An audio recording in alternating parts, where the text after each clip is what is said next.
Comment surfer sur les secousses de ce mois de septembre, avec les réunions de rentrée, les décharges émotionnelles du petit, du moyen, du grand, de l'ado, quand il revient de la crèche, de l'école, du collège, du lycée? Comment soutenir ton enfant dans ses frustrations, puisqu'il découvre la vie en collectivité? Comment avoir de belles bases de coopération avec la crèche, l'école ou les nouveaux référents? Je te dis tout ça dans l'épisode d'aujourd'hui. Belle écoute!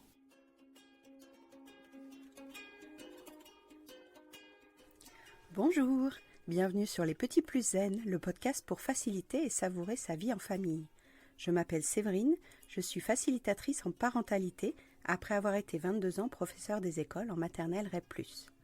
Chaque semaine, je te propose ici des pistes et des thèmes approfondis sur la petite enfance, l'éducation et la communication pour que tu retrouves le plaisir des relations familiales sereines et épanouies.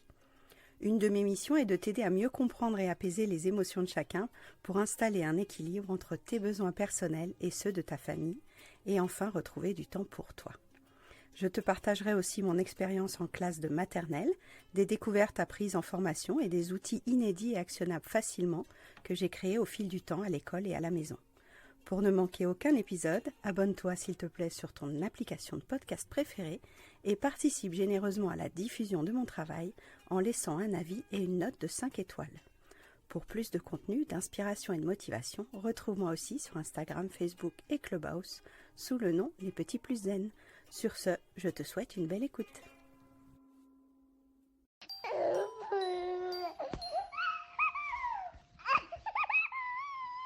Bonjour, on se retrouve aujourd'hui pour un live avec Séverine du compte Les Petits Plus Zen. Ensemble, on va aller aborder la notion d'émotion à la rentrée. J'ai hâte qu'on échange avec tous ceux qui vont nous poser des questions. Super, et écoute, l'élan du jour, ça va être de partager que cette rentrée, c'est la 3e fois que je ne la fais pas, parce que j'en ai fait déjà 22, donc j'ai été maîtresse pendant 22 ans, et donc ce petit pincement au cœur de ne pas faire la rentrée en tant qu'instite, mais de faire la rentrée en tant que maman, je pense qu'on a été beaucoup aujourd'hui à la vivre, toi aussi je crois Nadège. Donc voilà, ça me définit pas, mais c'est quand même une grande partie de ma vie, parce que c'est là que j'ai découvert comment mieux comprendre les besoins et les émotions des enfants, les élèves, les miennes, mes filles, parce que j'ai une grande et une petite. Et puis, c'est ça qui m'a permis aussi de me reconvertir. On en parlera sans doute tout à l'heure aussi. C'est les émotions et la découverte des émotions qui m'a beaucoup aidée à comprendre pourquoi mon métier allait être modifié dans le temps. Et puis, mon apport aux familles me porte vraiment au quotidien. J'ai commencé par créer un podcast avec tout ce que je disais aux parents, tu sais, entre deux portes, le midi, le soir, mais comment vous faites? Moi, ils ne m'écoutent pas, donnez-moi des astuces. Et puis la colère et ceci. Donc tout ce que j'avais vu avec les parents, et j'avais tellement l'impression de répéter un peu la même chose à chaque rendez-vous individuel que j'ai commencé un podcast là-dessus qui s'appelle Les Petits Plus Zen, donc comme le nom du compte Instagram que vous voyez s'afficher. Et ce podcast, au fil du temps, il a évolué aussi avec moi. Donc je parlais beaucoup aux parents d'élèves et puis après j'ai élargi aux parents tout court. Donc c'est plus facile quand les enfants sont jeunes, mais il y a des mamans d'ados qui m'écoutent aussi parce qu'ils savent que je mets à jour mes outils parce que j'ai une ado et que je suis obligée de le faire. Et donc maintenant, j'accompagne les familles directement. Donc on prend rendez-vous en ligne principalement et puis on va scanner nos émotions, nos besoins. On va en parler tout à l'heure, nos flammes d'émotions dans mes outils, il y a ça. Vous avez une cheminée des émotions près de votre cœur. Et puis, pour mieux comprendre ce qu'elle vous dit, cette flamme, on va aller voir nos besoins, on va aller voir les actions qu'on connaît déjà et puis on va créer des nouvelles stratégies. On va être créatif, c'est un thème qui nous relie aussi toutes les deux. Cette notion de transmission, de créativité, finalement, on va avoir un public qui va s'entrecroiser parce qu'il y a quand même la notion d'émotion qui revient dans nos... Alors, moi, je travaille parfois avec des familles, mais c'est pas ma cible principale. C'est ce que je trouvais intéressant d'avoir ton approche parce que ça vient s'imbriquer parfaitement. C'est un peu les rouages du système. Moi, j'aime bien quand je rencontre de nouvelles personnes parce que finalement, on peut renvoyer. Je pourrais très bien renvoyer une famille vers ton accompagnement qui vient compléter parfaitement le mien. Donc, c'est ça qui est assez chouette et c'est pour ça qu'aujourd'hui, j'avais envie de faire ce live. Est-ce que tu pourrais nous dire un petit peu plus précisément quelles sont les 2 émotions principales que tu remarques en période de rentrée, qui sont vraiment présentes en période de rentrée? Alors, la première, celle qui m'a vraiment fait creuser et découvrir ensuite plein d'outils, c'est un petit garçon qui hurlait, qui criait, qui lançait des chaises parce qu'il refusait que sa mère quitte la pièce. Il refusait que sa mère parte. Donc, on était dans une frustration, on était dans une impuissance. dans une rage que ce soit nous qui décidions, l'école, l'institution. Et donc, il voulait décider, il voulait que sa mère reste, il ne voulait pas rester dans ce lieu, on lui imposait quelque chose. Donc, pour lui, c'était très violent. Et moi, je ne comprenais pas parce que je n'avais pas du tout été formée là-dessus. Donc, la première grosse émotion, la grosse flamme, c'est frustration, rage, colère, refus d'accepter la séparation, mais aussi d'accepter tout de suite les règles en fait d'un nouveau décor, d'un nouveau lieu. L'école maternelle ou la crèche, c'est des nouveaux repères et il y a une transition à préparer pour nos enfants, quel que soit l'âge. C'est pareil pour le collège, c'est pareil pour le lycée. On a beau leur avoir expliqué, et puis moi je me sentais responsable de l'état de cet enfant. Et ça m'a guidée vers plein de trucs. C'est que en fait, on est absorbé, on est contaminé par les émotions de nos élèves. On est aussi contaminé parce que la deuxième émotion, c'est la tristesse. Et là, la maman, elle était tellement triste de voir son enfant se mettre dans cet état-là, de voir aussi mon doute, mon flou pédagogique, parce que à ce moment-là, je ne savais pas quoi faire. J'avoue qu'on avait 2-3 pistes vite fait en formation, mais pas la base de la théorie de l'attachement et pas la base de comment admettre avec un enfant de 2-3 ans que sa mère va revenir, que sa mère ne l'abandonne pas, que sa mère, oui, et peut-être qu'elle aurait pu faire autrement pour la vivre, cette rentrée. L'émotion du parent qui lui-même est en détresse de voir que lui-même est triste, en fait, dans sa cheminée de parents. On n'en parle pas souvent quand on prépare la rentrée, mais c'est important aussi. On doit assumer de voir que notre enfant est triste, on doit assumer de voir que nous, on est triste aussi. Tout à l'heure, tu nous as parlé cheminée des émotions, flammes, etc. Est-ce que tu veux nous en dire plus sur cet outil qui peut peut-être aider finalement, tout le monde est concerné par cet outil-là. Tout le monde est concerné. Donc moi, c'est ce petit élève qui s'accrochait aux portes et qui lançait des chaises qui m'a fait me rapprocher de… Il a l'air de déborder en fait de quelque chose qui le dépasse. Donc est venue petit à petit l'idée d'une flamme qui, à l'intérieur, il ne savait pas ce qui lui arrivait. Nous, de l'extérieur, on ne voyait pas puisque c'est quelque chose d'invisible. Donc dans notre cheminée des émotions, toi comme moi, comme tous ceux qui regardent ce live, on a une cheminée avec des flammes dedans depuis qu'on est réveillé. Certaines qu'on sait identifier facilement, qu'on sait nommer, et puis d'autres qui sont plus cachées les unes derrière les autres, d'autres qui sont peut-être moins intenses aujourd'hui et qui demain vont se réveiller. Et quand on ne fait pas l'effort, consciemment d'aller voir comment ça se passe dans notre cheminée, on ne sait pas vraiment ce qui se joue. Et le risque, quand on va bien, c'est des flammes agréables, ça va. Mais si c'est des flammes désagréables, c'est qu'elles s'accumulent, et qu'on soit uniquement dans la réaction au monde extérieur, qu'on pense que c'est le monde extérieur qui nous attaque, alors qu'en fait, c'est de l'intérieur, on avait déjà accumulé peut-être une dizaine de flammes, et puis on met un couvercle dessus, tu sais, à l'ancienne, c'est pas grave, non t'inquiète, il n'y a rien, c'est pas grave, comme on fait parfois avec nos enfants. Et c'est pour ça que quand on arrive à apprivoiser notre cheminée à nous, on arrive à plus facilement coordonner ce qu'on répond à notre enfant quand lui-même il a une flamme très forte dans la sienne. C'est un peu différent, mais on y viendra peut-être aussi tout à l'heure. Et dans notre cheminée d'adulte, le nombre de flammes n'est pas grave.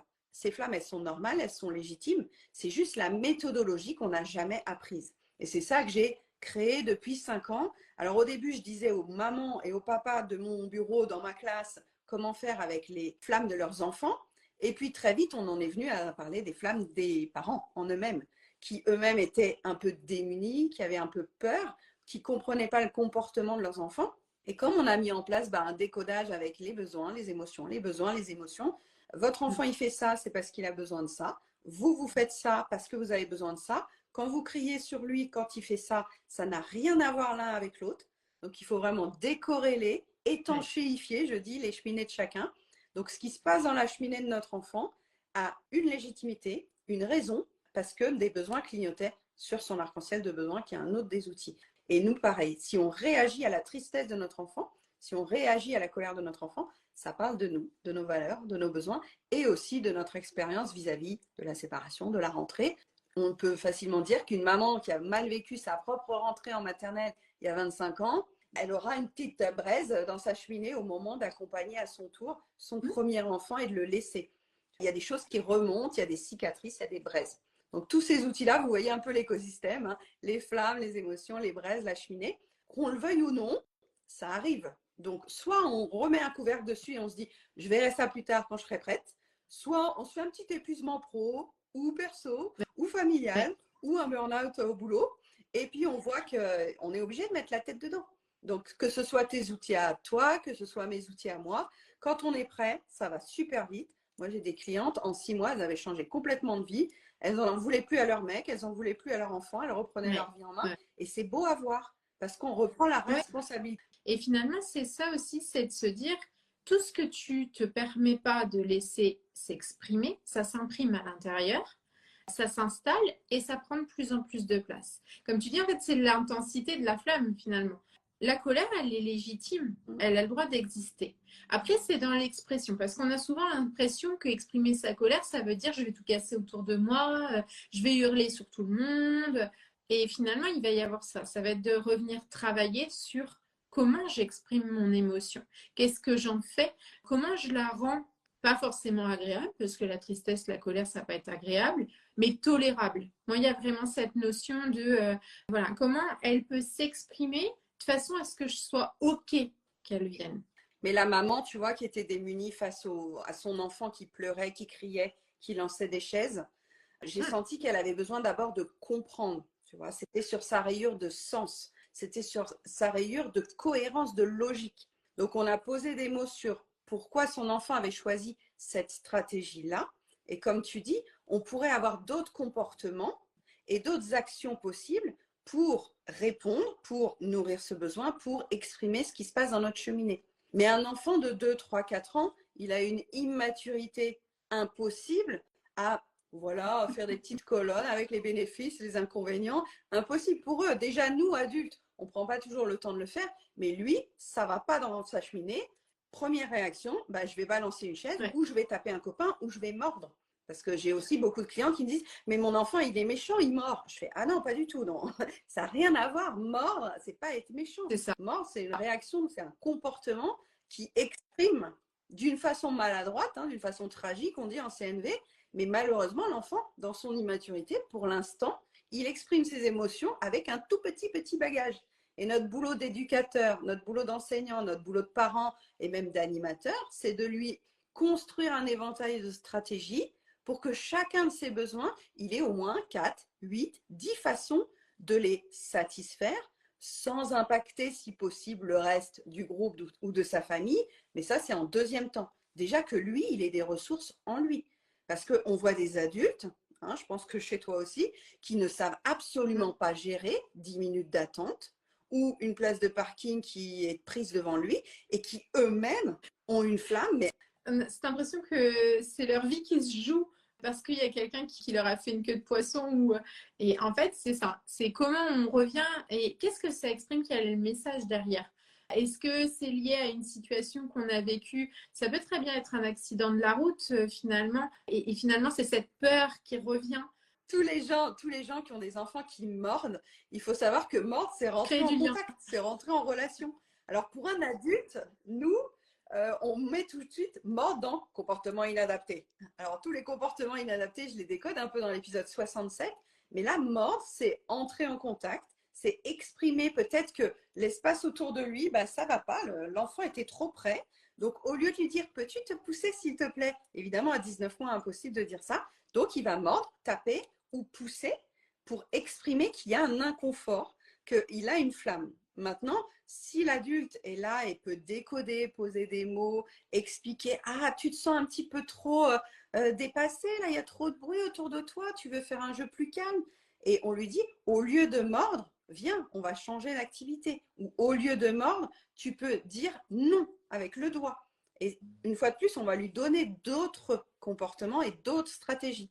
Mais mordre, c'est pas être méchant. Mordre, c'est pas attaquer l'autre. Mordre, c'est juste exprimer que quelque chose dans son cœur, dans son corps, dans sa façon de voir le monde, n'est pas encore prête à faire autre chose que mordre. Donc nous, en tant que parents, peut-être qu'on s'inquiète que notre enfant ait des comportements un peu étiquetés asociaux. C'est plusieurs clientes qui me disent « Mais quand il tape, quand il mord, après la nounou, j'ai honte. » Oui, mais là, c'est notre flamme.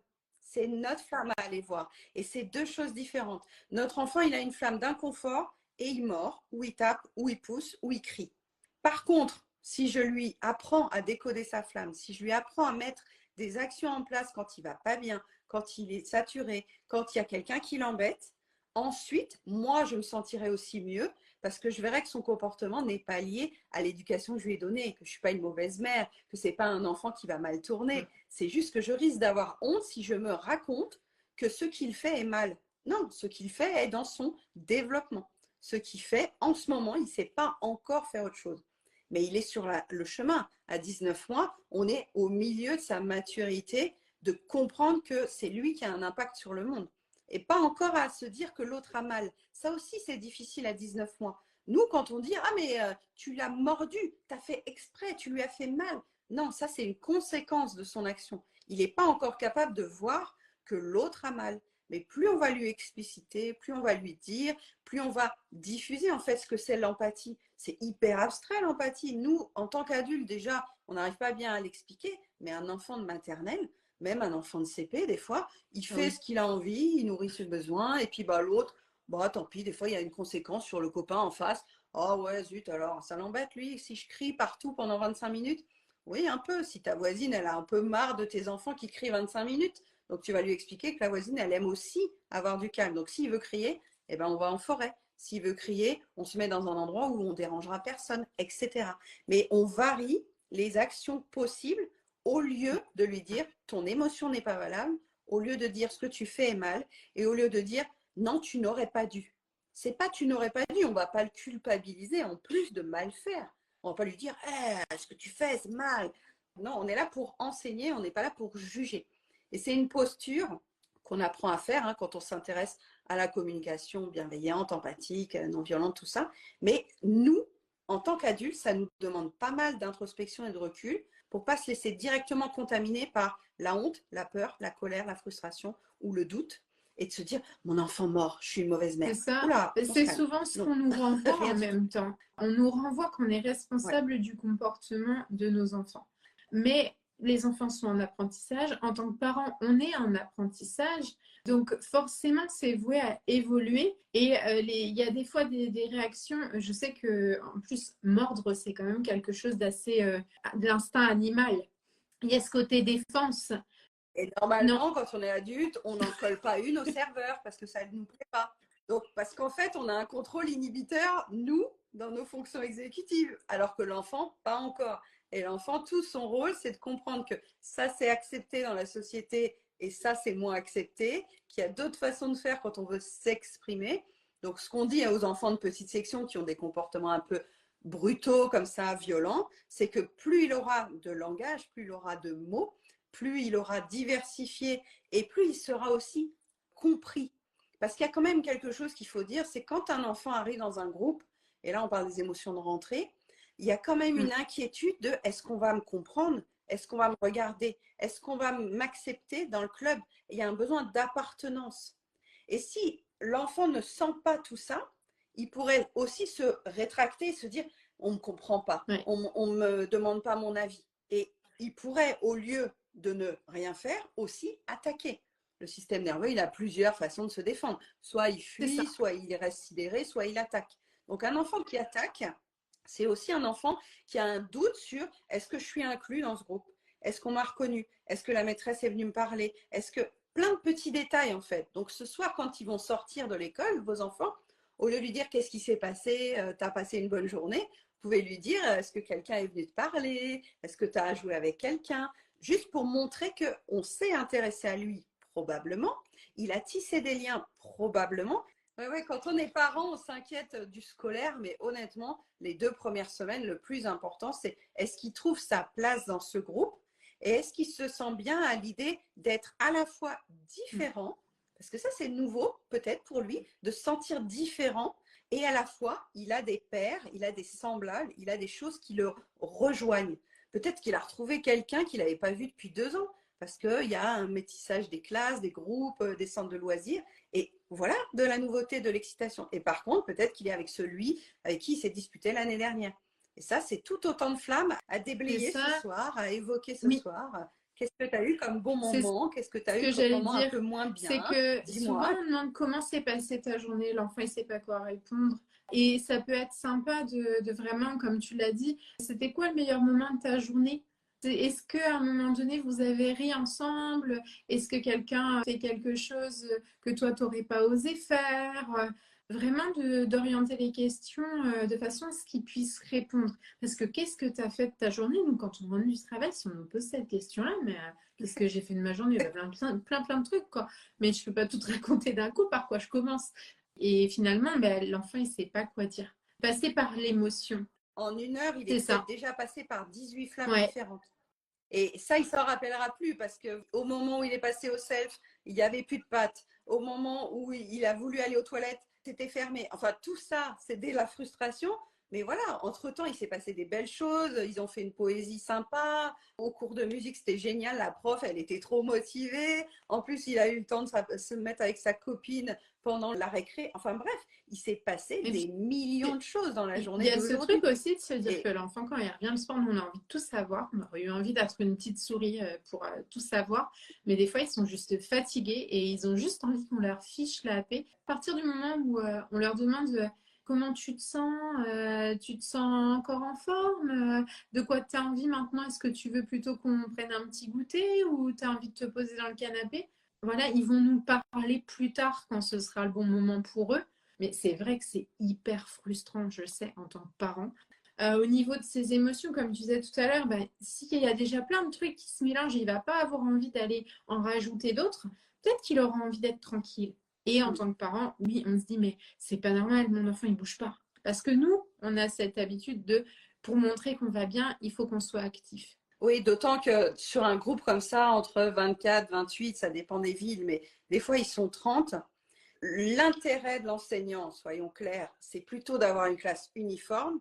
Et nous, notre intérêt de parents, c'est que notre enfant soit singulier et heureux dans ses compétences à lui. Donc vous voyez bien qu'il y a deux mondes qui ne se rejoignent pas. Donc on demande à un enfant dans une classe de se remplir un petit peu dans la norme et le moule, ce qui fait qu'on leur demande un peu de faire les mêmes exercices au même moment, même s'il y a des activités en sous-groupe, en atelier autonome et tout. Mais pour lui, il y a un moment où il va admettre, et c'est très frustrant, qu'on ne prend Mais pas ne en compte ses Parce besoins que en individuels purs. maternelle, à la récré, avant la récré, on passe aux toilettes. Mm. Après la récré, on repasse aux toilettes.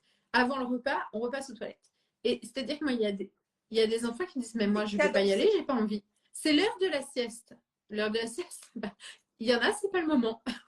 C'est vrai qu'on nous Ça. demande et ça a un impact, moi je le remarque sur notre vie d'adulte. Typiquement, chez les personnes qui se lancent dans l'entrepreneuriat, on va avoir ce rythme scolaire bien ancré. Et bon, alors encore plus chez les profs qui changent de carrière. Au tout début, moi je me souviens, hein, je m'imposais du 8h30, 16h30 avec une pause le matin d'un quart d'heure et comme les horaires à l'école. Mais en fait, on a intégré ce truc dès le plus jeune âge de il faut se conformer au rythme, même si c'est pas le nôtre. Et ce qui peut être aidant, et ce que j'ai fait en séance déjà avec certaines mamans, donc s'il y a des parents là, qui commencent à entendre, oui, la maîtresse m'a dit qu'il n'avait pas voulu faire ça, ou qu'il avait fait ça, et qu'il n'avait pas voulu faire ça, et qu'il avait fait ça, quand vous sentez une sorte de reproche de l'enseignant, vraiment de remonter sur votre phare et de vous dire, l'enseignante n'a pas les mêmes objectifs que moi pour mon enfant. L'enseignante, pour mon enfant, elle veut qu'il acquiert des compétences scolaires et des compétences transversales, certes, mais liées au collectif. Il y a peu d'enseignants qui veulent des compétences individuelles. Parce que individuel, ça voudrait dire chacun s'exprime pleinement. Et ce serait impossible avec une classe de 30. Comment vouloir que chacun exprime son individualité, ça tourne au massacre. Non, mais c'est pour ça qu'il faut prendre du recul avec ce que les enseignants, l'équipe enseignante va nous dire à nous parents, parce que eux ont des objectifs qui ne sont pas les nôtres. Nous, en tant que parents, on veut que notre enfant se sente bien, apprenne des choses, mais aussi ait une singularité, parce que dans son avenir pro, dans son avenir familial, dans son avenir amoureux, dans son avenir émotionnel, il ne va pas compter que sur le groupe. Il ne va pas être un clone de la classe. Il ne va pas être dans du collectif tout le temps. Et quand tu disais ça tout à l'heure, ça me faisait penser aussi à notre parfois désir de vouloir faire plaisir à l'adulte et de vouloir être validé par la maîtresse. Et j'ai eu beaucoup d'élèves dans le dispositif des moins de 3 ans qui, à chaque fois qu'ils faisaient quelque chose, venaient me dire « Regarde, c'est bien, regarde, c'est bien ». Parce que très tôt, dans certaines familles, on leur induit que c'est nous qui savons si c'est bien ou pas bien. Et il est plus intéressant pour notre enfant de lui faire comprendre est-ce que lui, il a l'impression d'avoir réussi ? Est-ce que lui, il est content de sa production? Est-ce que lui, cette activité, s'il n'avait pas envie de la faire, il s'est écouté? Donc, c'est encore poser sur des mots sur son processus intérieur au lieu de faire ce qu'on lui dit de faire, d'obéir, de se soumettre. Alors, il y a une certaine notion du consentement à travailler aussi dans l'autorité de la maternelle. Mais quand je dis ça, et la première année, quand j'étais encore instite, je n'osais pas dire ça dans les podcasts. Mais maintenant, aux familles, je leur dis, votre enfant n'accepte pas la règle collective, eh ben, vous pouvez mal le prendre, mais vous pouvez aussi bien le prendre. C'est qu'il ne se soumet pas bêtement à une règle qu'il n'aurait pas comprise, entendue et ressentie. Alors que ça embête la maîtresse, je l'entends. Hein. Je vais pas vous dire, dites à votre enfant de faire ce qu'il veut quand il veut. Pas du tout. Par contre, les moments où la maîtresse lui reproche de faire quelque chose qu'il devait faire, ben, on peut prendre un peu de distance en disant s'il ne voulait pas le faire, c'est que ça veut dire quelque chose d'autre. Il n'a peut-être pas trouvé ça logique ou juste ou intéressant. Et pour la maîtresse, ça peut être confrontant qu'il n'ait pas envie de faire son activité. Forcément. Mais parce que en tant qu'adulte, quand on est enseignant, on remet aussi en question toutes nos compétences parce qu'un enfant n'a pas adhéré au projet sur lequel on a travaillé depuis des mois en général. Donc forcément, ça vient aussi remettre en question le professionnel. Mais en tant que parent, il faut aussi remettre un peu les pendules à l'heure. Est-ce que c'est réellement très grave? Moi, je sais que j'ai des enfants qui ne participent pas en classe. Et moi, j'ai toujours eu ce truc de ne participe pas assez à l'oral, devrait s'exprimer. Mais finalement, est-ce que c'est grave? Parce que moi, je le prenais très mal au début. Mais ça venait de moi, de mon expérience. Puis après, je me suis dit, mais est-ce que finalement c'est grave? Est-ce qu'il a compris? S'il ne participe pas, est-ce que c'est parce que ça le gêne et émotionnellement ça vient créer du stress, de l'angoisse? Ou est-ce que c'est parce qu'il n'a rien compris, il n'en a rien à faire? J'ai des enfants qui sont assez angoissés, je ne sais pas qui tiennent ça. Aucune ressemblance avec une situation. Et finalement, mais c'est de se poser cette question. Est-ce que c'est grave? Est-ce que ça va l'empêcher de comprendre? Est-ce que ça va l'empêcher d'apprendre? Alors certes, quand on est enseignant, on est face à une classe où aucun enfant ne participe. C'est hyper frustrant. Donc on aurait envie que les enfants soient heureux d'être là, échangent avec nous, parce que sinon on a un sentiment de solitude profond. Mais en tant que parent, si notre enfant ne participe pas, c'est peut-être que c'est pas encore le bon moment pour lui. Peut-être qu'il n'a pas la maturité émotionnelle pour. Peut-être que ça va s'installer. Et aussi, il faut qu'il ait confiance en l'adulte qui est présent, qu'il ait confiance dans le groupe classe. Tout ça, ça se travaille. C'est pas paf, je claque des doigts et je lui dis ah bah, demain tu participes, tu lèves le doigt et ça va aller mieux. C'est exactement ça, parce que ma fille à la maison, je ne l'arrête pas. Elle parle non-stop tout le temps. Elle explique des trucs et des mots. Je ne sais même pas comment elle les a compris et entendus. Par contre, toute la première moitié de l'année de petite section, la maîtresse n'a pas entendu sa voix. Et donc, elle a quand même eu la présence d'esprit d'aller jeter un petit oreille, tu sais, au coin de jeu, quand Siana était avec ses copines de 3 ans. Et ensuite, elle a coché sur son livret, construit des phrases complètes. Mais quand l'enfant est contraint au moment de l'évaluation sommative, au moment de l'évaluation finale, de produire un énoncé en 7 mots bien rigide, nos enfants qui sont parfois créatifs et hypersensibles, comme par hasard, ne veulent pas rentrer dans cette norme.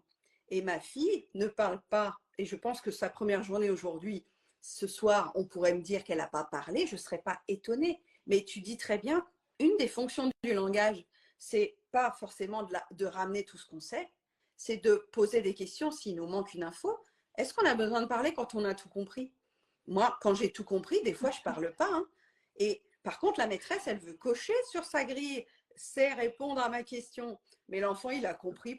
Mais j'ai vu son évaluation, il l'avait complètement raté. Et dans le livret, vous avez mis c'était acquis. Ben oui, parce que j'ai vu ses exercices, j'ai vu qu'il était capable de le faire et que l'évaluation, c'est pas que l'évaluation sommative finale, c'est aussi une évaluation au fil de son parcours. Et il y a des enfants, de leur présenter la feuille et vas-y, applique le truc. Ils sont totalement décontenancés, ils savent plus où ils en sont. Et, ou alors, il suffit que le jour où tu leur présentes le truc, ils aient passé une mauvaise nuit. Et voilà, et finalement, est-ce que l'important, c'est qu'à l'instant T, il est réussi ou est-ce qu'il soit capable de faire les choses? Et ça, je pense que c'est une des clés aussi pour vivre la rentrée avec beaucoup plus de sérénité, c'est de se dire, ben, en fait, on me dit ça, mais moi, je sais que. Si on me dit quelque chose, que ça va dans le même sens que ce que je sais, ok, peut-être que je peux aller voir comment je peux donner des clés à mon enfant. Si ce qu'on me dit va dans un sens totalement opposé à ce que j'ai pu observer, ben voilà, est-ce que c'est grave? Et qu'est-ce que je peux faire? Comment je peux aider mon enfant pour que ce qu'il fait avec moi, parce que enfin, moi j'ai des enfants qui aiment bien les chiffres et les lettres. Ma fille, quand elle était en petite section de maternelle, elle connaissait déjà tout son alphabet, elle savait déchiffrer le M et AMA. Il n'y avait pas de souci avec ça. Par contre, quand elle arrivait à l'école, elle n'avait pas du tout envie de se casser la tête. Donc, bah non, en fait, c'était pas le moment. Ça la gonflait forcément un peu. Et en fait, c'est ça, c'est comment lui expliquer les choses pour que ça lui donne envie de lui peut-être.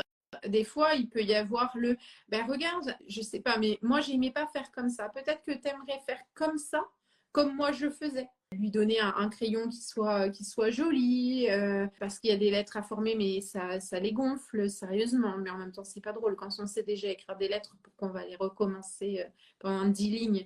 Tout ça. Et comment on peut amener du jeu, EU, et du jeu, JE, comment on peut leur permettre d'exprimer leur personnalité tout en entrant dans le cadre qui est demandé. Et c'est pas forcément facile. Parce qu'en tant qu'adulte, au travail, bah, c'est typiquement le truc du on va mettre un petit personnage à côté de l'écran de notre PC qui nous amuse. Mais on ne va pas changer l'écran de PC parce qu'il n'est pas de la couleur qui nous correspondrait. Et finalement, on va amener un petit peu de fun, de légèreté. Et moi, j'ai vu ce matin beaucoup de mamans qui ont fait ce petit truc que je trouvais sympa aussi, de créer du lien entre l'école et la maison, de créer du lien entre elles et leur enfant en dessinant un petit cœur au poignet. C'est vrai que quand on a des enfants qui sont hyper anxieux, bah, de leur donner, ça peut être leur mettre un petit bracelet qui nous appartient. Ce matin, mon fils, il est parti, même s'il est au collège, je lui ai noué le petit bracelet qu'on avait du camping cet été. Donc lui, il a le sien autour du bras et il a le mien sur son sac. Parce que je sais qu'il aime bien avoir ce petit lien. Et ça l'apaise aussi. Donc, dans les jours à venir, c'est vrai que s'il y a du stress, parce que des fois, le premier jour, c'est nickel, tout va bien. Et là, ils se rendent compte qu'on leur a tendu un espèce de piège et que ça se répète, cette histoire. En plus, là, la rentrée, c'est un lundi. Donc, il y a toute la semaine, là. Des fois, c'est vendredi, la c'est rentrée. ça, on leur vend la rentrée, mais on leur vend pas le après. Et des fois, le premier jour, tout va bien. Et après, il y a une espèce de petit stress qui vient avec la fatigue. Et créer du lien entre les enfants et la maison, ça peut être aussi un petit truc tout bête et le petit cœur au poignet de la maman qui est le même que celui dessiné sur le poignet de l'enfant. Finalement, ça les aide dans cette séparation, cet attachement qui continue à perdurer, même s'il y a une séparation physique, il y a quand même un petit lien qui est conservé. Oui, et puis tu parlais tout à l'heure du comportement à ne pas étiqueter. Je dirais bien, là, on part sur 10 jours où tout le monde observe tout le monde. Parce que même nous, en tant que parents, on observe un peu l'équipe enseignante. L'enfant, il observe l'équipe enseignante. L'enseignant observe les enfants. L'enseignant observe les parents. Donc, on est tous dans une phase d'adaptation et aucun des trois n'est plus important dans le sommet, dans le triangle éducatif. On a tous notre part à faire. Notre enfant, il va y trouver sa place. Nous, on va essayer de ne pas étiqueter non plus l'enseignant comme étant trop sévère, trop gentil, trop ceci, trop cela, parce que ça rend service à personne en fait de l'étiqueter. Et l'enseignant, on peut aussi lui présupposer qu'il a été formé, qu'il comprend son métier et qu'il ne va pas prendre mal si notre enfant les 2 premiers jours ne se comporte pas comme nous, on croit qu'il devrait se comporter. Donc, on peut vraiment prendre du recul sur ce que mon enfant a fait aujourd'hui n'est pas représentatif de ce qui va se passer cette année. Ce que le maître va faire aujourd'hui n'est pas non plus représentatif. Et on est tous en train d'ajuster en fait notre place pour cette nouvelle année. Chacun a besoin d'ajuster. Et même l'enseignant, quand il a ses 24 nouveaux poussins là, il faut un ajustement parce qu'on ne sait pas encore le comportement de chacun. On a peut-être des frères et sœurs dans la classe qu'on a eu, mais chaque enfant est tellement unique qu'il va constituer le groupe. Et notre enfant, ce soir, son récit sera différent de demain, de jeudi, de vendredi, et tant mieux, parce que lui aussi, il met à jour sa vision du monde. Donc malheureusement, on n'a pas le contrôle sur ce qui se passe dans la classe. On n'a que l'écoute de ce que notre enfant nous raconte et l'écoute de ce que l'enseignant va nous raconter. Et je pense qu'il faut croire ni l'un ni l'autre. Il faut entendre les deux et se dire, depuis ma colline, je comprends les besoins de l'enseignant de me dire ça, mais je n'adhère pas à tout, comme tu précisais tout à l'heure. Et quand mon enfant me raconte ça, je ne m'inquiète pas outre mesure parce que c'est un processus, parce qu'on est en train d'avancer, on est en train de créer cette nouvelle année ensemble. Rien n'est définitif la première semaine, le premier mois, et tout se met en place tranquillement, pour autant qu'on soit un tout petit peu disponible à l'accueil des émotions de notre enfant quand même. C'est vrai que si nous, on retourne dans notre train-train dès demain, non, c'est un petit peu tôt pour notre enfant, parce qu'il a besoin de nous encore quelques jours pour démystifier, verbaliser, expliciter, faire de la routine aussi. Parce qu'il va vivre beaucoup de choses nouvelles aujourd'hui, demain, après-demain. Donc, si on met de la routine au retour, son plat, son organisation, sa douche, ses petits jeux, son petit sport, on crée une petite routine de rentrée pour que ce soit confortable au retour. Et si ce soir, il est complètement débordé d'émotions et qu'il arrive et qu'il n'a rien pu décharger là-bas, eh ben, on passe par un temps de qualité, par on danse tous ensemble en mettant de la musique à fond, on va taper dans le ballon au parc et faire de la balançoire, ou alors on se met sous la tente et puis on lit un bouquin. Mais créer le temps de qualité que vous sentez votre enfant ressentir, avoir besoin, c'est vous, hein, les enquêteurs. Vous allez enquêter en voyant la tête de votre enfant ça, se quand faire il va confiance sortir de et pas l'école. paniquer non plus parce que la première journée, elle s'est pas passée comme. Enfin, moi, je sais que certains élèves, ils sont déçus du premier jour parce qu'ils n'étaient pas assis à côté de telle ou telle personne, parce qu'ils n'ont pas parlé avec tel ou tel copain, enfin voilà, parce qu'ils avaient de grandes ambitions et ils pensaient tout de suite qu'on allait se mettre au travail. On prépare le matériel, on vérifie que tout le monde a tout ce qu'il faut. On laisse le temps à ceux qui vont avoir besoin de temps. Et certains qui ont envie d'apprendre et de se lancer tout de suite, ils vont être déçus forcément. Certains qui vont avoir besoin d'encore plus de temps vont avoir l'impression que ça a été trop vite. Et finalement, c'est ça, c'est aussi de les rassurer et de leur dire, mais tu sais, première journée, voilà, on fait au mieux pour que tout le monde se sente bien. Si toi, tu as senti que c'était pas comme tu voulais, attends de voir. Regarde, observe, tu vas voir que ça va changer dans les jours à venir. Typiquement, la journée d'intégration en sixième, mon fils m'a dit, j'espère qu'on va pas travailler si lentement tous les jours. Et c'était ça parce que je lui dis, mais écoute, c'est une journée d'intégration. C'est pour vous faire goûter un petit peu de tout. Donc voilà, on ne va pas travailler directement comme un sixième lors de la journée d'intégration. Il y en a qui ne sont pas prêts à aller très vite. Donc il faut accepter. Mais c'est difficile, c'est frustrant. Le meilleur des conseils pour moi, tu vas me dire si toi tu es d'accord, mais c'est simplement de se faire confiance en tant que parent parce qu'on sait ce qui est bon pour nos enfants. Peu importe tous les conseils qu'on va recevoir. Alors, rentrée de maternelle, on reçoit plein de conseils de droite et de gauche, et il faudrait ceci, cela, les grands-parents nous donnent des conseils, les tontons tata donnent des conseils aussi, parce que tout le monde veut le meilleur pour notre enfant, mais au final, c'est comme quand l'enfant vient de naître, tout le monde nous donne des conseils, si on écoute tout, on fait n'importe quoi. Eh bien, on se remet en position de sachant, on sait, si on a besoin, on peut aller demander. Mais par contre, on se fait confiance. Et si on se foire, tant pis en fait. Ça ne joue pas l'avenir de notre enfant. Pas parce qu'on teste un truc et que ça foire que c'est la cata pour toute la vie. Oui, je compléterais bien ton conseil en disant que notre enfant, là, si c'est sa première rentrée, il est en train lui-même de construire la responsabilité de ses ressentis et de ses actions. Ça veut dire que si aujourd'hui ça ne lui a pas plu, si aujourd'hui il n'a pas bien compris ou il n'a pas bien aimé, eh bien demain il pourra faire autrement. Et ça ne dépendra aucunement de nous. Ça veut dire que nous, on peut se faire confiance sur ce qu'on voit de la collectivité, de ce qu'ils nous racontent, mais on peut aussi commencer à déléguer une certaine responsabilité à notre enfant en disant, si ça ne te plaît pas, tu pourras aussi changer, moduler, ajuster.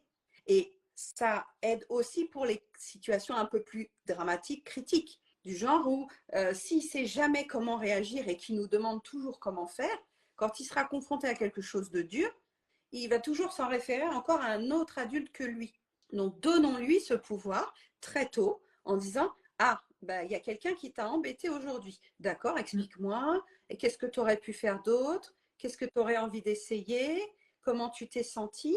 Mais on ne lui donne pas la solution. On ouvre son éventail de possibilités. Nous, on a des idées et nous, on a déjà le top Qu'on 3 de voudrait ce qu'il qu'on fasse. ferait. Mais nous, on a déjà notre vie derrière nous, hein, scolaire, je veux dire, pas notre vie entière, mais notre vie scolaire.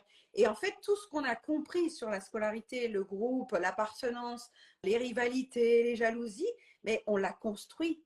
Et peut-être que nous, on n'a pas eu ces clés de responsabilité si tôt et qu'après, on en a voulu en disant « Ouais, tu m'as pas laissé faire, j'aurais voulu essayer, j'aurais voulu ceci. » Eh bien, laissons nos enfants prendre la pleine responsabilité de comment ils se sentent, comment ils vivent les choses et comment ils pourraient faire autrement, mais sans les téléguider, sans leur dire quoi faire, parce que plus ils vont se rendre compte tôt que c'est eux qui récoltent les fruits de ce qu'ils ont semé, et moins ils compteront sur le parent, la belle-mère, la sœur, la conjointe plus tard pour les rendre heureux. Et très tôt, je crois que nous, on a cette mission-là de rendre les enfants conscients de leurs ressources, de leur potentiel, de leurs émotions, de leurs besoins et de leur impact au sens large. Ça veut dire leur impact dans la classe, dans le groupe, dans la famille et tout. Parce qu'ensuite, quand ils vont grandir, on ne sera plus là. Quand ils vont grandir, notre mission, c'est de les rendre autonomes. Et moi, quand j'avais des enfants de 2 ans à la fin de l'année qui savaient faire plein de choses, qui discutaient, qui parlaient, qui tenaient compte des autres, je me suis dit, j'ai réussi, je suis contente. Même si l'année d'après, tout était à refaire parce que le maître ne voyait pas les choses comme moi. Tant pis. Mais je savais qu'ils étaient capables de. Ils étaient compétents dans l'action, dans la capacité, et l'environnement sera plus ou moins coordonné avec ce que nous, on a fait. Il peut tomber avec une maîtresse résistante, il peut tomber avec une animatrice un peu sèche, et ben, comme le monde, quoi. C'est l'altérité. Nous, on voit bien, il y a des chefs d'État qui sont incapables de prendre des bonnes décisions. Mais c'est aussi de leur expliquer, parce que moi, je sais que l'injustice, c'est quelque chose qui touche beaucoup de personnes chez moi. Et c'est ça aussi, c'est de leur expliquer que finalement, il y aura des choses qui seront injustes. Mais il y en aura tout le long. Et il faut travailler aussi à se dire, OK, cette chose-là, elle ne s'est pas passée comme je voulais. Pour moi, c'était injuste. Des fois, c'est une punition. Alors, bon, c'est interdit, mais il y a des punitions collectives qui sont données. Donc, pour un enfant, pour qui l'injustice, ça va être quelque chose d'intolérable, c'est hyper compliqué de comprendre qu'il a été puni parce que d'autres ont fait quelque chose qui n'allait pas. Voilà, c'est de lui expliquer que ça peut arriver. C'est pas la norme, mais voilà, ça peut arriver et on sera confronté toute notre vie à des situations où ce sera injuste. On peut faire le choix de, nous, quand on va grandir en tant qu'adulte, réaliser de nouveau des situations d'injustice ou tout faire pour que ça ne se reproduise pas. Donc, en tant qu'adulte, par exemple, on pourra faire le choix de dire, quand je serai grand, moi, je ne donnerai pas de punition collective. Voilà, ça peut être aussi de les aider à se projeter et se dire, en fait, qu'est-ce qui t'apprend cet adulte qui a fait un truc qui te semble injuste?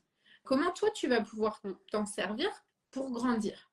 Et c'est quand tu te disputes avec un copain, même s'il est ami avec un tel ou un tel, est-ce que du coup, tu vas faire la tête à tout le groupe ou tu vas juste garder ta dispute avec ce copain? Et c'est ça, en fait, c'est de transférer à son échelle. Là, il va se dire, non, en fait, ça serait injuste pour les autres autour. Ils seraient tous punis alors qu'ils n'ont rien demandé. Et c'est des situations, on peut leur donner des clés, des exemples, les aider à se projeter dans des situations à leur échelle, à leur niveau. C'est un petit peu comme ça, moi, que j'aimais bien enseigner. 2 enfants qui se battaient, hein, parce qu'il y en a qui se battent, ils vont un gros coup de poing. Et moi, j'avais CE1, CE2, CM1. En fait, il y a des fois, ils se loupaient pas, mais c'est de les poser. Ok, vous vous calmez, dans 2 minutes, on en parle.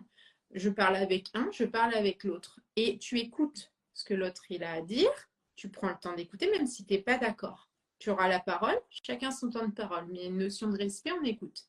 Et comment on pourrait faire pour que ça ne se reproduise pas? Et là, ça leur demande de chercher. Et plutôt que de les punir directement et de dire, t'as fait ça, ça va pas, t'es puni et hop, il n'y a pas de réflexion, donc ça recommence, on les pousse à réfléchir. Et là, forcément, ils s'en souviennent. Ça les marque. Parce que c'est eux qui font le chemin, comme tu dis. Et en fait, les amener à faire le chemin, c'est les amener à se construire et à trouver leur chemin. Alors, des fois, on prend un chemin un peu piquant, plein de trous qui ne nous correspondent pas. On fait demi-tour, on en essaye un autre qui est plus doux et plus agréable. Et c'est ça, en fait, je pense, la mission vraiment des parents, des accompagnateurs, c'est de les laisser aussi de temps en temps aller dans un chemin qui pique et qui n'est pas agréable. Trébucher, ouais.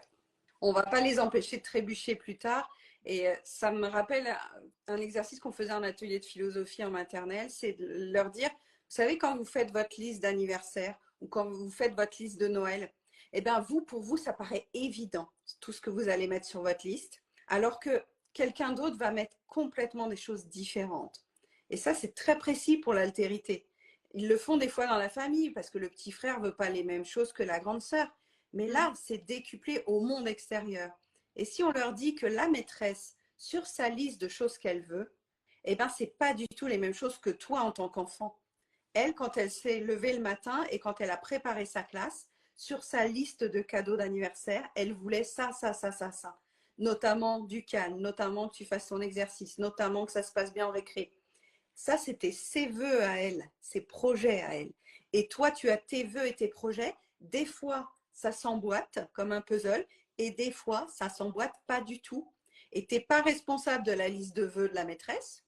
Par contre, tu es responsable de ta liste de vœux à toi, à voir si tu arriveras à le faire ou non. Et si c'est quand même légal, parce qu'il ne suffit pas de vouloir pour faire absolument tout ce qu'il veut dans sa journée. Mais l'altérité, ça commence à se dire, toi, tu as des désirs, tu as des envies, tu as des droits et tu as des habitudes, mais l'adulte, l'enseignant ou la copine de classe a aussi des désirs, des droits, des habitudes. Et elle a dans sa cheminée des flammes que tu ne vois pas, et elle a dans sa cheminée aussi des besoins que tu ne vois pas. Et si on n'arrive pas à parler avec les autres, on ne sait pas ce qu'ils ressentent, on ne sait pas ce dont ils ont besoin. Donc, une des clés aussi à diffuser à grande échelle, c'est que plus on comprend avec nos enfants que communiquer, c'est une clé pour moins réagir, moins se taper, moins être violent et surtout obtenir la vie qu'on veut, mais c'est magnifique après de voir des enfants de 4, 5, 6 ans se dire « Ah ouais, tu avais besoin de ça, mais je ne savais pas. Ah, tu aurais pu me le dire. » Waouh! Quand j'entendais des enfants de 5 ans se parler comme ça en disant « Si tu m'avais dit, j'aurais pu comprendre. » Et oui, mais on n'ose pas dire. Et si on disait plus, si on disait plus ce qu'on Dans ma ressent classe, et ce j'avais qu'on une a boîte qui besoin. était répartie en 3 compartiments. Il y avait les choses bien qu'on avait envie de dire à quelqu'un. Il y avait petites choses qui grattent, qui piquent. Tu vois, le truc un peu embêtant, mais qu'on n'ose pas trop dire à quelqu'un. Et puis, les idées pour la classe. Et dans les petites choses qui grattent, qui piquent, je me souviens une fois, il y a un enfant qui avait mis j'aimerais bien que un tel arrête de se balancer devant moi parce que j'arrive pas à me concentrer. Et en fait, quand j'ai lu le petit papier, l'autre qui se balançait, il dit ah mais moi je savais pas que ça te gênait, mais pourquoi tu me l'as pas dit? Je l'aurais pas fait. Et en fait, c'est là et bah, l'autre il a fait l'effort, donc il lui a dit mais la prochaine fois si je le refais sans m'en rendre compte, tu me le dis. Ou tu lèves le doigt et tu le dis à la maîtresse et j'arrêterai. Et c'est ça en fait, c'est que c'est des choses toutes bêtes, mais voir quelqu'un qui se balance, qui se bascule devant, ça gêne au niveau de notre perception des choses. Voilà, on est gêné. Mais si on ne dit pas, l'autre il fait ça parce que peut-être ça le défoule, ça le détend, il a besoin de bouger et il se rend même pas compte. C'est comme les gens qui ont le genou qui vibre là. Si ça te stresse et que tu dis pas, bah l'autre c'est systématique, il s'en rend pas compte. Et c'est ça, et tout est dans la communication, mais tant au niveau de la famille qu'au niveau de l'école. Et ça, c'est des clés qu'on peut donner aussi aux enfants, simplement de dire les choses. Des fois, c'est entendu. Des fois, c'est juste écouter et ça passe. Parce que la personne n'est pas prête à l'entendre. Mais c'est pas grave. Les choses, elles sont vite. Elles vont faire leur chemin. Et faut pas attendre que ce soit immédiat. Faut pas attendre que ce soit tout de suite parce qu'on a dit à quelqu'un arrête de te balancer que dans la seconde, il le fera plus. Non. Mais petit à petit, il y aura l'effort qui va s'installer. Les choses, elles vont se faire. Je dis les choses, je pose les choses et je patiente aussi. C'est pas parce que j'ai dit que c'est effectif. Je suis complètement d'accord parce qu'il y a des mamans, quand elles ont bien l'outil du scan et bien l'outil de la communication aussi, elles se rendent compte que finalement, trouver ce qu'on ressent, de quoi on avait besoin et proposer à l'autre une stratégie, même si la personne en face, elle ne reçoit pas notre demande, elle ne comprend pas, et ben l'expression de soi et la connaissance de soi fait déjà une grande part de sérénité et d'apaisement. Et la personne en face, quand on comprend aussi qu'elle n'est pas responsable de nous, de nos besoins et de nos émotions, on va pouvoir communiquer vraiment de cœur à cœur en lui disant ce qui se passe pour nous, mais sans la rendre responsable de notre tristesse, de notre colère, de notre impuissance. Et là, on va commencer à tisser des vrais liens. Et quand elles en sont à ce niveau-là, les clientes, elles disent Mais c'est une telle libération personnelle, mais relationnelle et sociale. Et quand on arrive à le faire pour nous en tant que maman, en tant que femme, eh ben, dans le couple, ça s'arrange, puisqu'on ne rend plus l'autre responsable de nos besoins et de nos émotions. Dans notre parentalité, c'est pareil, parce que vous serez peut-être quelques-uns dans ce live à dire « j'ai toujours fait plaisir à mes parents pour être aimé ». Ben oui, mais nos enfants, quand on devient parents, est-ce qu'on n'a pas un risque de reproduire ça aussi?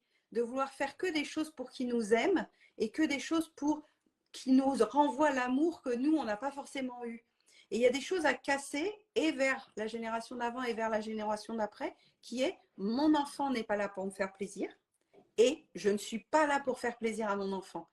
Et ça, j'ai des mamans qui venaient des fois dans ma classe et qui me disaient mais c'est vrai que je ne vais pas pouvoir lui dire non parce que si je lui dis non, il ne va plus m'aimer. Je fais on va reprendre ça ensemble, madame. On va tout reprendre depuis le début.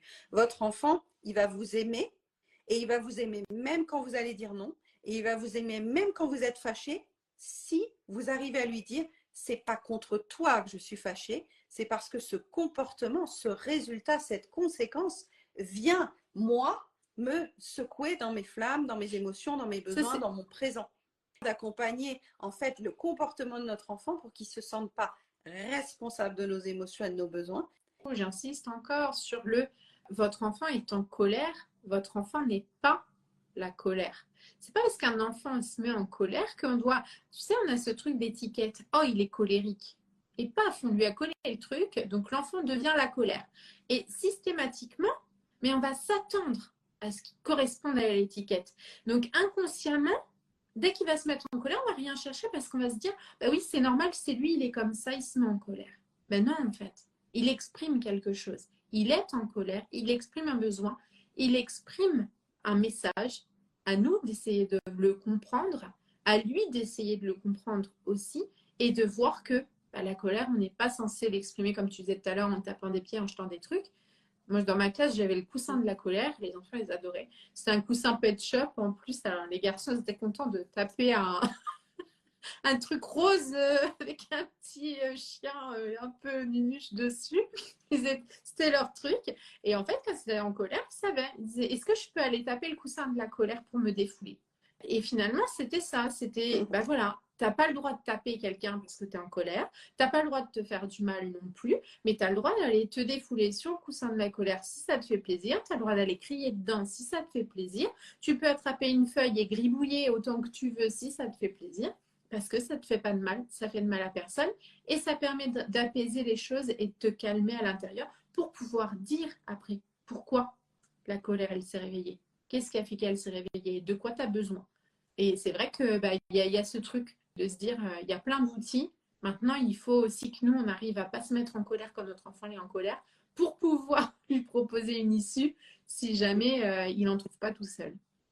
Alors moi, j'utilise pas tu es en colère, j'utilise il y a une partie de toi qui se sent en colère parce que en effet, en même temps qu'il a cette flamme de colère, en même temps, il aime sa petite sœur. En même temps, il aime les pompiers. Donc, il n'est pas la colère. C'est une partie de lui à ce moment-là qui s'est déclenchée et là, il a une flamme de colère. Mais il est aussi plein d'autres choses. Donc, en effet, les étiquettes, c'est très restrictif sur qui est l'identité de notre enfant parce qu'il est tout à la fois. Il est à la fois calme et à la fois énervé. Il est à la fois aventureux et à la fois plutôt casanier, comme nous. On a aussi les deux opposés du comportement. On a les deux polarités. Mais on est habitué dans une société assez religieuse à voir le bien, le mal d'un côté. Et en fait, notre enfant, il est dans la nuance. Nous aussi, on est dans la nuance. Si on est complètement honnête, il y a une part de nous qui est gonflée par certains trucs, par certaines lois, par certaines hausses de tarifs et tout. Nous aussi, on a cette part-là, on continue. Mais on ne fait pas que l'écouter. Je ne pense pas qu'au ministre de l'Éducation toute la journée. Sinon, je ne ferais rien de ma journée. Tu vois, il y a des choses qui nous déclenchent et qu'on sait modérer parce qu'on est adulte, alors que l'enfant, dans sa flamme, il ne sait pas la modérer parce que pour lui, elle prend toute la place dans sa cheminée. Et c'est à nous de l'accompagner sur cette flamme qui prend toute la place. Et des fois, c'est une flamme de joie qui prend toute la place. C'est mais même ça déstabilisant. nous déborde parce que arrête de crier partout et de sauter partout. Mais justement, il ne sait pas comment faire autrement parce que quand il est heureux, il crie, il saute, il embrasse tout le monde. Donc, c'est la modulation de son comportement dans certains contextes et à nous de créer les circonstances pour que ce comportement il soit acceptable. Si notre enfant il veut patouiller et qu'il a choisi ta trousse de maquillage, bah, ça ne t'arrange pas que ce soit ta trousse de maquillage. Donc, tu vas lui donner un bac avec des bouchons ou du sable ou du gravé. Mais par contre, il a besoin de patouiller. Donc ça, son comportement, il est normal, mais tu changes le cadre, tu changes les circonstances. Mais lui, cet appel-là, cet élan-là, il faut qu'on puisse l'entendre, quel que soit l'adulte, en tant que parent, en tant qu'enseignant, en tant qu'animateur. Ça devrait être dans les formations. Non, mais on voit bien que ça avance. Pas, mais en tout cas, ça avance. Je te propose qu'on aille tranquillement vers la fin. Si tu avais peut-être un mantra, un conseil, un tips, une lecture, quelque chose, un dernier truc que tu avais envie de partager avec ceux qui nous écoutent, ce serait quoi? Ce serait de voir le monde comme étant sur plusieurs collines. Je l'avais partagé pendant notre mastermind avec Fanny. C'est mettez chacune des personnes autour de vous sur une petite colline différente et dites-vous que chaque personne, votre mari, votre belle-mère, votre enfant et vous, vous êtes chacun sur une colline et vous avez chacun une cheminée des émotions différentes, avec des flammes différentes et des besoins différents sur des rayures d'arc-en-ciel différents. Et quand on fait juste ce petit truc-là, ça nous évite d'être dans « mais il est con ou quoi? Mais pourquoi il fait ça ?» Tout simplement, en fait. On remet chacun sur sa colline en disant « il n'a pas les mêmes flammes, les mêmes visions de la vie, les mêmes émotions, les mêmes besoins et les mêmes cicatrices et le même passé aussi. » Parce que des fois, on critique quelqu'un, on ne connaît pas sa vie. Et si on connaissait sa vie, on comprendrait bien mieux pourquoi il réagit comme ça, etc. Donc, chacun sur sa colline en admettant qu'on a tous des flammes qu'on ne connaît pas. Je ne connais pas les tiennes, tu ne connais pas les miennes, etc. Chacun dans ce live a au moins une dizaine de flammes là qui se jouent et qui pourraient lui expliquer des dizaines de besoins qui disent « Eh oh, quand est-ce que tu t'occupes de nous ?» C'est essentiel et comme tu Voilà. dis, en fait, on n'a pas du tout le même point de vue, on n'a pas la même expérience de la vie. Tout simplement, on n'a pas commencé la journée de la même façon, on n'a pas vécu la même nuit. Si nous, on prend notre expérience pour lire ce qui se passe chez l'autre, ça ne fonctionne pas. Notre regard, notre expérience, si on ne se met pas sur un point de neutralité et qu'on ne se dit pas, tiens, je prends de la hauteur, je fais un pas de côté, moi, c'est souvent ce que je dis, c'est OK. Tu sors de ton corps, là, tu fais un pas de côté et tu regardes comme si tu étais quelqu'un d'extérieur. Et là, ça s'apaise en fait. Ça se fait beaucoup en PNL, ce truc de je me mets à la place de l'autre, j'exprime depuis ma place et je me positionne en tant que personne extérieure. Qu'est-ce que je dirais de ces deux personnes et de leur relation? C'est un outil qui fonctionne vraiment très bien parce que tant qu'on est dans notre émotion, on ne peut pas aller voir correctement ce qui se passe ailleurs. On a vraiment du mal, on est pris par notre émotion. Donc il faut savoir lâcher des fois. Aller faire un petit pas de côté, se percher sur sa colline et dire « Oui, bon, ça y est, tout le monde est bien installé. Maintenant, on y va, on regarde ce qui se passe. » Moi, c'est avec beaucoup d'atypiques et d'hypersensibles. Donc, le risque aussi quand on fait les collines, c'est d'aller tout de suite sur la colline de l'autre. Donc, vigilance, quand on est trop sensible, quand on est hypersensible, quand on est hyper empathique, on va systématiquement sur la colline de l'autre pour voir ses besoins, ses émotions et ce qui lui ferait du bien à lui. Donc, revenez aussi sur votre colline, hein, parce qu'on ne s'oublie pas dans nos émotions, dans nos besoins.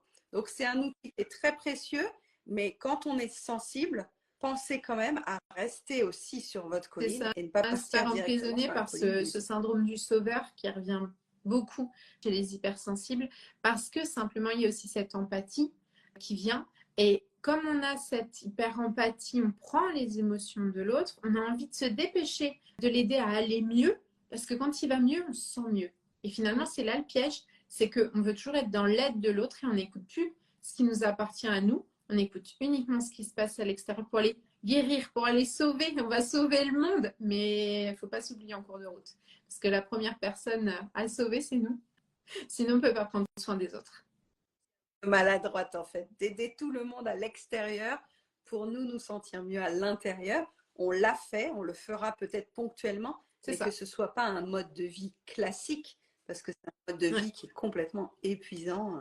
Puis on l'a vécu les deux, donc maintenant on en est revenu. De toute façon, on fait tous des petits couacs de parcours qui nous aident à mieux comprendre pourquoi on a fait ce petit couac. Parce que c'est vraiment ça en fait. Chaque fois qu'on bute, on comprend quelque chose. On ajuste en temps réel. Donc demain, on sera encore différente d'aujourd'hui et c'est tant mieux. Et vous aussi, Mais oui, vous serez encore tout comme le différents monde autour de nous, on évolue à chaque seconde et on n'est plus la même personne à chaque seconde. Ça demande de lâcher prise parfois sur qui on était hier, parce qu'aujourd'hui, on est une autre personne. Et c'est tant mieux, parce que sinon, ce serait pas rigolo si tous les jours, on faisait exactement la même chose. Merci à toi pour ta présence, ça m'a vraiment fait plaisir. Et puis à très vite. À bientôt, au revoir. Si tu veux en savoir plus, je te donne rendez-vous dans la bio pour savoir quelle est l'actualité. Belle semaine à tous. Merci d'avoir écouté cet épisode. Tu peux retrouver les thèmes et les épisodes précédents aussi sur lppzen.com/lepodcast. Pour soutenir mon travail, je t'invite à noter, commenter et partager le podcast, notamment sur ton application préférée comme Apple Podcast par exemple. Ton soutien est important pour moi pour permettre à d'autres parents de retrouver la sérénité en famille. On se retrouve pour un prochain épisode très bientôt et en attendant, prends bien soin de ta cheminée des émotions et de ton arc-en-ciel des besoins. À très vite.